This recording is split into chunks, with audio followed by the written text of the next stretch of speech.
বসিরহাট দক্ষিণ বিধানসভার বিধায়ক সপ্তর্ষি ব্যানার্জি প্রকাশ্যে তৃণমূলের সভা থেকে বিজেপিকে ঝাঁটা মেরে তাড়ানোর নিদান দিলেন। বিধায়ক বলেন, প্রত্যেকে ঘরের মায়ের বুঝে নিতে হবে তাদের অধিকার। বিজেপি ভোটে জেতার আগে মহিলাদের অপমান করে, ভোটে জেতার পর বিজেপি বাংলাকে শ্মশানে রূপান্তরিত করবে। বাংলার মানুষ বাংলাকে শ্মশান হতে দেবে না, তাই বিজেপিকে ঝাঁটা মেরে তাড়াতে হবে। এবং তিনি আরও বলেন, এই মন্তব্যের সাফাই দিতে গিয়ে বিধায়কের সুর আরও কড়া। তৃণমূল বিধায়কের এই মন্তব্যের কড়া সমালোচনা করেছে বিজেপি রাজ্য বিজেপির সংখ্যালঘু সেলের সহসভাপতি কাসেম আলী। বলেন, বিধায়কের অনেক দায়িত্ব থাকে। একজন বিধায়ক প্রকাশ্যে বিরোধী দলকে হুমকি দিচ্ছেন, ঝাঁটা মারার নিদান দিচ্ছেন। এক্ষুনি এই বিধায়ককে কোমরে দড়ি বেঁধে লকআপে নিয়ে যাওয়া উচিত। পুলিশ দলাদর্শে পরিণত হয়ে গিয়েছে। গণতান্ত্রিক পদ্ধতি 26 সালে তৃণমূলকে মানুষ বিদায় জানাবে।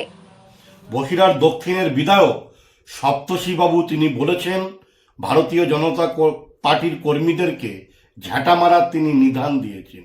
পশ্চিমবাংলায় দলদাস পুলিশ এখন শাসক দলে পরিণত হয়েছে।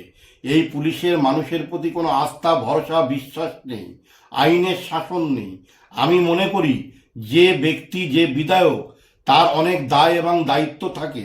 তিনি যেভাবে প্রকাশ্য বিরোধী দলকে হুমকি দিচ্ছেন, ঝাঁটা মারার নিদান দিচ্ছেন, আমি মনে করি এক্ষুনি আইন প্রশাসক এবং পুলিশ এই বিধায়ককে কোমরে দড়ি বেঁধে লকআপে নিয়ে যাওয়া উচিত।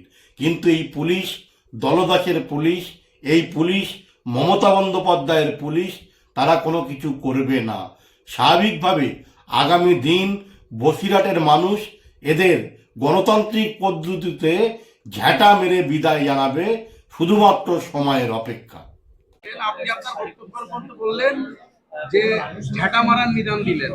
আপনি আপনার বক্তব্যে বললেন, যারা মহিলাদের অসম্মান করবে তাদেরকে ঝাঁটা মেরে বিদায় করতে হবে। আপনি কি বোঝাতে চাইলেন বলুন তো? শীতের দিনে খেটে খাওয়া মানুষ, যারা ভাটার শ্রমিক, তাদেরকে কর্মনাশা একটা দিন উপহার দিয়েছে বিজেপি। একদিক থেকে মমতা বন্দ্যোপাধ্যায় লক্ষ্মীর ভান্ডার দিয়েছেন, যুবসাথী দিয়েছেন, যে কর্মসংস্থানের ব্যবস্থা করছেন। ঠিক তার সাথে সাথে বিজেপি উপহার দিয়েছে মানুষকে কর্মনাশা দিন। কখনো এসআইআর এর ফর্ম ফিল আপের জন্য, কখনো তাদের ইনিউমারেশন ফর্মের আবার আপলোডের জন্য, কখন বা লজিক্যাল ডিসক্রিপেন্সির নাম করে সারাদিন ধরে বাচ্চা কোলে নিয়ে বয়স্ক বৃদ্ধ হসপিটালের মানুষ রাস্তায় দাঁড়িয়েছে, বিডিও অফিসে দাঁড়িয়েছে। যখন বিজেপি মানুষের কাছে সেই গ্রামে ভোট চাইতে আসবে, মায়েদের তার বুঝে নেওয়ার সময় এসছে, তারই নিদান দেওয়া হয়েছে। আপনি আইন হাতে নিতে বলছেন। মানুষের যখন অত্যাচারে দেওয়ালে পিঠ থাকে, একটা বাংলা সাধারণ মানুষকে যখন বাংলাদেশি রোহিঙ্গার অপবাদ দেয়, তখন মানুষের ক্রোধের সেটাই বহিঃপ্রকাশ হয়। এই যে বক্তব্যটা আপনার রাখতে হলো কেন?